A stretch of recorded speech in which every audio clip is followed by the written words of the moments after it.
4 de marzo de 2024, tras 5 días tratando de romper el nivel de $60.000, Bitcoin lo atravesaba con fuerza. Se abría el camino hacia los $70.000 y Bitcoin tomaba la directa. El futuro se teñía de color de rosa. El Bitcoiner estaba en lo cierto. Una vez más, Bitcoin no moría, sino que se iría hasta $100.000. La alegría inundaba nuestros corazones y las lágrimas de los no-coiners nutrían nuestros campos. Han pasado desde entonces 108 días. 108 días en los que Bitcoin básicamente se ha comportado como una stablecoin, como una moneda estable a 65.000. Sí, es verdad que hizo máximos, también es verdad que bajó por debajo de 60.000. El caso es que 65.000. Ahí se ha mantenido. En este punto, por tanto, es bueno analizar la situación para saber qué esperar del precio de Bitcoin en los próximos meses, estudiar lo bueno, lo malo y lo feo del mercado actual de Bitcoin.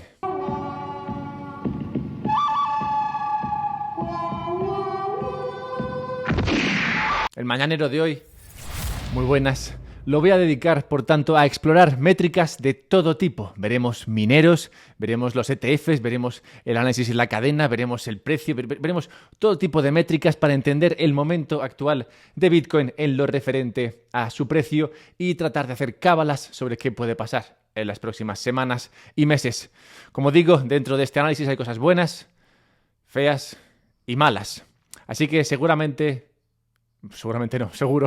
seguiremos el orden del clásico de Sergio Leone, el bueno, el feo y el malo. Bien, bienvenidos a este vuestro canal, este vuestro podcast. Compartirlo, dadle like, suscribiros para que llegue a más gente, así habrá más gente con la que podáis hablar de estos temas que son sin duda los temas que os interesan. Y recordad también que podéis suscribiros a la newsletter del podcast en la página web del podcast. Y no solamente eso, también recordad que podéis comprar Bitcoin, si así queréis, para solucionar este impasse, y podéis hacerlo a través de Relay. Relay es una plataforma que te permite comprar Bitcoin de forma rápida, sencilla, barata, incluso más barata, si usas el enlace que está en la descripción del podcast. Así que nada, échate un vistazo a Relay, encontrarás enlaces a esto y a un buen sitio para guardar ese Bitcoin que compres en una Bitbox, también con descuentos. Échale un vistazo. Vamos ya.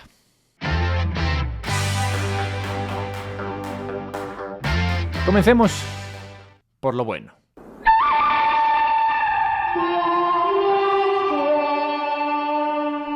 A pesar del momento de apatía general, los tenedores de Bitcoin siguen en una posición generalmente favorable, al menos en cuanto a cuánto dinero tienen en beneficio de acuerdo a sus posiciones en las direcciones. De hecho, más del 87% de la oferta circulante de Bitcoin ahora mismo está en beneficio, con una base de costes, un precio de entrada, digamos, inferior al contado, al precio de mercado, inferior a esos 65.000. Así que mira, incluso si Bitcoin no se va a $100.000, la mayoría de gente está en beneficio actualmente. Concretamente, el beneficio no realizado de Bitcoin está actualmente en un 120% aproximadamente, lo que es habitual cuando el precio de Bitcoin está cerca de máximos.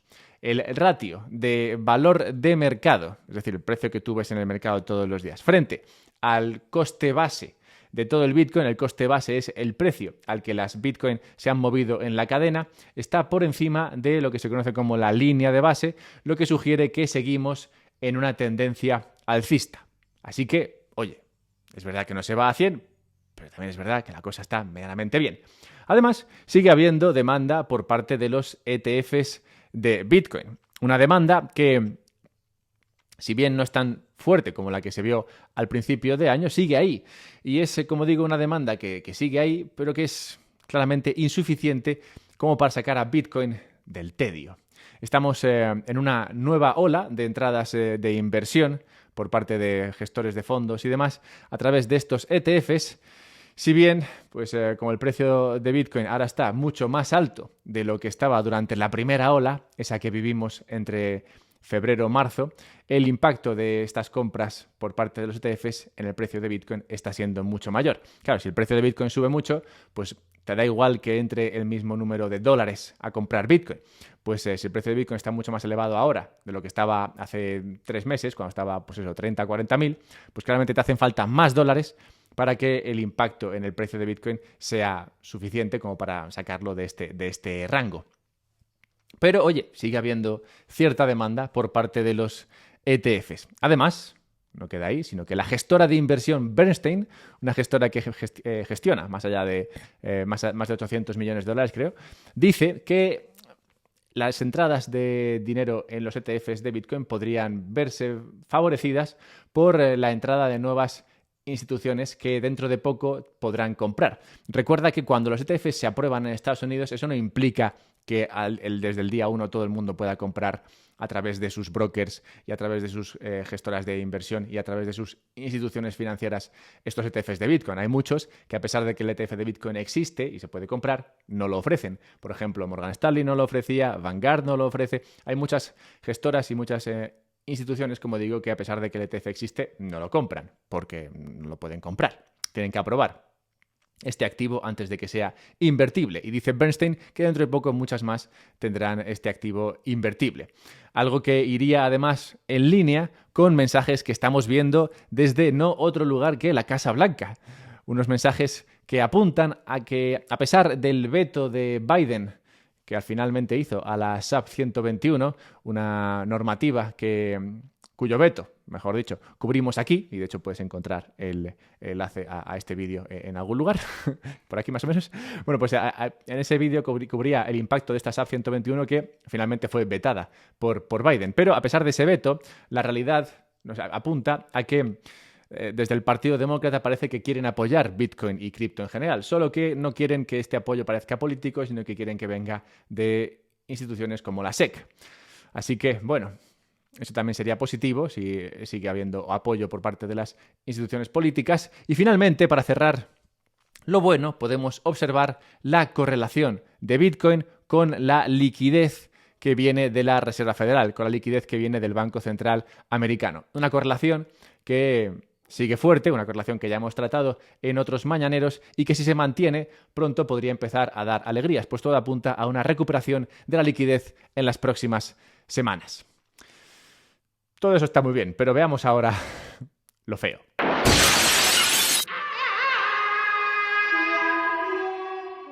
El precio de Bitcoin suele encontrar un soporte en el precio realizado.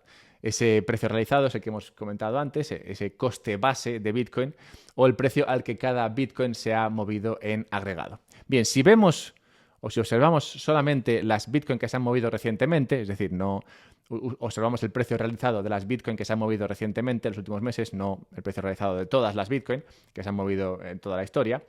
Y si observamos, si agregamos si hacemos un precio medio, básicamente, de esas Bitcoin que se han movido recientemente, llegamos a un precio medio que sería el precio medio base, el precio medio al que las últimas Bitcoin se han intercambiado.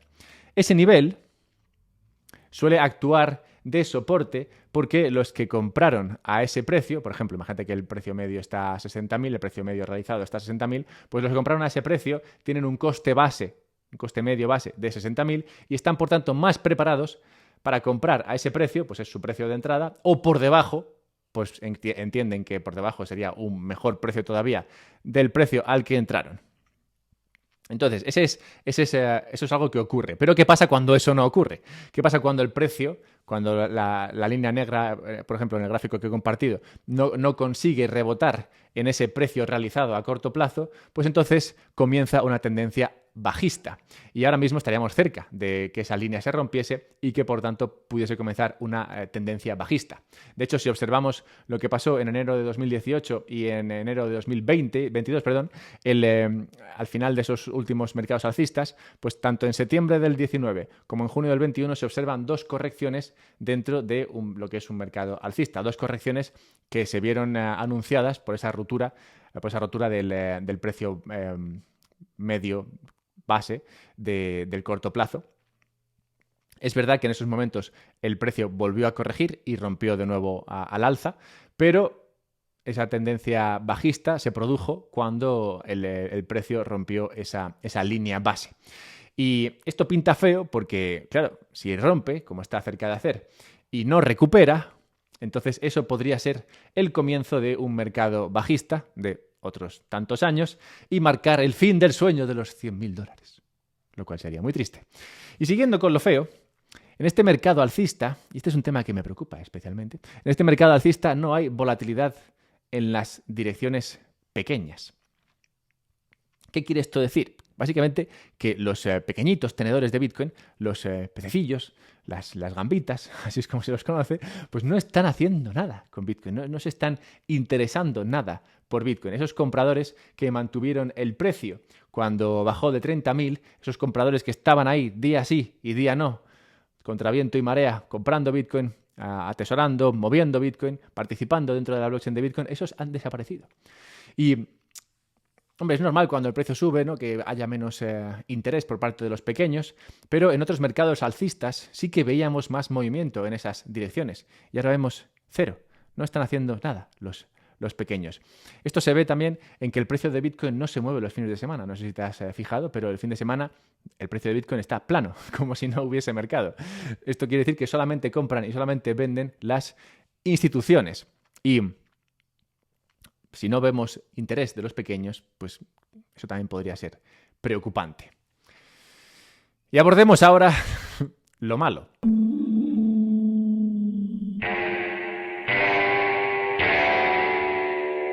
Lo malo es que, bueno, varias cosas, ¿no? Pero lo primero es que Bitcoin, como sabemos, se acercaba recientemente a máximos de nuevo. Cogía de nuevo impulso, se acercaba a esos 70.000, pero nada. Fue incapaz de conseguir suficiente impulso como para romper esa resistencia de los 70.000 y prefirió seguir siendo una moneda estable. Prefirió la tranquilidad de lo conocido antes que lo bueno por conocer. Y a pesar de la buena rentabilidad que tienen muchos inversores, como hemos visto antes, que hemos visto que estaban en muchas direcciones, la mayoría de direcciones en beneficio, es cierto también que la magnitud del volumen procesado y transferido en la red de Bitcoin tras el máximo histórico, ese de 70 y pico mil, ha disminuido drásticamente. Y esto pone de manifiesto un menor apetito especulativo y una mayor indecisión en el mercado. Estamos ahora mismo en un mercado en el que nadie tiene claro muy bien qué va a pasar, básicamente porque no hay una dirección clara y entonces nadie hace nada. Y una historia similar se puede ver cuando se evalúa el volumen spot, el volumen de contado, negociado en las principales bolsas centralizadas. Pues con los volúmenes de liquidación en la red de Bitcoin y los volúmenes negociados en las bolsas en niveles bajos, el sentimiento que esto arroja es de aburrimiento total entre los inversores, lo cual claramente no es positivo para una constructiva apreciación del precio de Bitcoin. Además, el precio de Bitcoin medio enviado a las bolsas está obteniendo un beneficio medio 7,5 veces mayor que las pérdidas. Y tú dirás, bueno, ¿y por qué es esto malo? Bueno, pues esto se puede considerar malo o negativo porque solo el 14% de los días se ha registrado un valor superior a este ratio. Y de aquí se puede inferir que los holders siguen desinvirtiendo. Es decir, que los holders, los que llevan tiempo acumulando Bitcoin, esos pequeñitos que estaban ahí aguantando Bitcoin, están desinvirtiendo. Y junto a ellos, otros que veremos ahora. Y la demanda que existe es cierto, suficiente para absorber esa presión vendedora, pero no lo suficientemente grande como para hacer subir el precio de mercado. Y entre los que están desinvirtiendo, como digo, pues están esos holders de tiempo, de esos holders de antaño, pero también están los mineros. Willy Woo, analista de Bitcoin, que también lleva mucho tiempo haciendo esto, habla de una extraña capitulación entre los mineros de Bitcoin, que no han conseguido adaptarse al halving y están en pérdidas y por tanto vendiendo Bitcoin acumulado previamente. En opinión de Willy Woo, de Willy, Guillermito, deberíamos ver más muertes, no literales, entre los mineros y también más liquidaciones de posiciones antes de poder salir de este rango infinito. Y aquí cerramos lo malo. En conclusión, nos encontramos en una especie de situación de equilibrio, en la cual están aquí están los diferentes factores, ¿no? Están los factores positivos, lo bueno, están los factores feos, lo que podría tornarse en algo muy malo, y está lo que es directamente malo, y es un equilibrio en el que la situación se encuentra actualmente. Un equilibrio observable también en lo que están haciendo esos long-term holders, esos holders de Bitcoin que llevan tiempo con Bitcoin en su dirección, que llevan tiempo custodiando ese Bitcoin.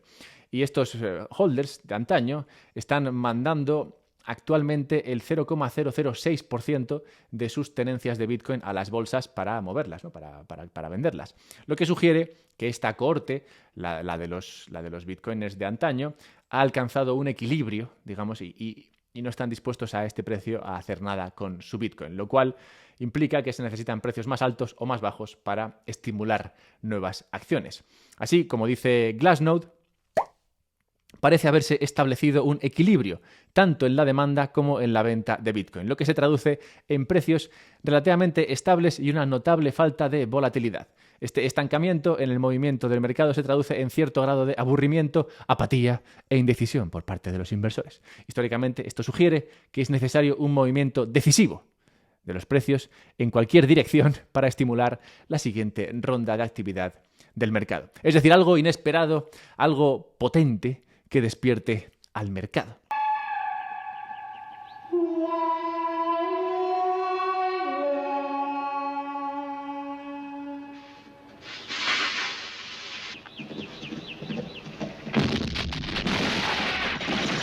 Un mercado que, como digo, está siendo especialmente aburrido, pero que no por aburrido es un mercado extraño, ni tampoco un mercado inesperado. De hecho, después del halving de 2020, Bitcoin osciló durante 150 días, que ríete tú de los 40 años en el desierto, Bitcoin osciló durante 150 días en un rango de precios entre $9.000 y $11.000. Actualmente llevamos 60 días después del halving y la gente está profundamente deprimida por la falta de acción del precio de Bitcoin. Pero, como vemos, ha ocurrido antes, que Bitcoin no ha hecho nada, que se ha montado en este equilibrio y ahí se ha quedado. Así que igual deberías ponerte cómodo y recordar el valor del largo plazo o de la inversión en Bitcoin a largo plazo, como bien muestra esa historia sobre un torneo que se llevó a cabo sobre el videojuego StarCraft hace 10 años, un torneo en el que el primer premio para el ganador, claro, eran de $500 y el último premio era de 25 Bitcoin. Huelga decir a quién le salió mejor participar y perder en este torneo. Digamos, por tanto, que al final del día, aunque el día puede ser muy largo, el bueno siempre gana. Y en este canal está claro quién es el bueno.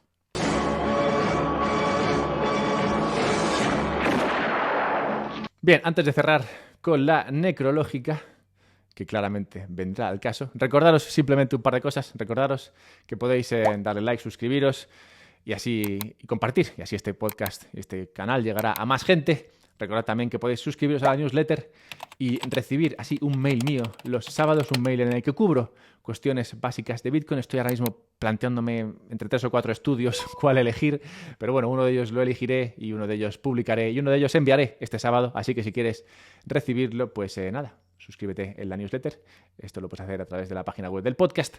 Recuerda también que si quieres comprar Bitcoin, puedes hacerlo a través de Relay y obtener así un descuento, además, con el enlace que está en la descripción del podcast. Que si quieres guardar Bitcoin de manera segura, yo te recomiendo custodiarlo en una Bitbox, pues es muy sencillo de hacer y además muy barato también si usas el enlace que está en la descripción.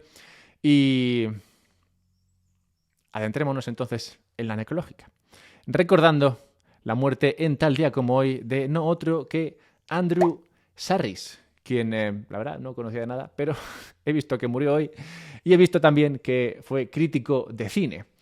Y el crítico de cine es una figura extraña, una figura difícil, pues como yo he intentado hacer en el mañanero de hoy, he tratado de tocar todos los ángulos, todos los puntos de vista de algo, en este caso el precio de Bitcoin, y cuando tocas todos los ángulos, pues probablemente no alegres a nadie, pues hay cosas buenas, hay cosas feas y hay cosas malas.